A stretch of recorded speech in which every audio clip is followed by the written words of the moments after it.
को खेसारी लाल यादव के एक दो गाने के बारे में अपडेट देना था। कुछ रिकॉर्ड बनने वाले हैं और कुछ रिकॉर्ड बन चुके हैं।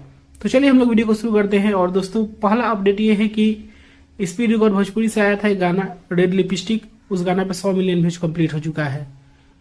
ये यादव राज जी ने लिखा था। सुदीक्षा झा इस वीडियो में नजर आई थी और बहुत ही खूबसूरत गाना था। बहुत तेज चला भी था, लेकिन फिर अचानक से स्लो डाउन हो गया और इतने समय लग गए इसको 100 मिलियन व्यूज कंप्लीट होने में। चलिए हम लोग अगले अपडेट की तरफ बढ़ते हैं।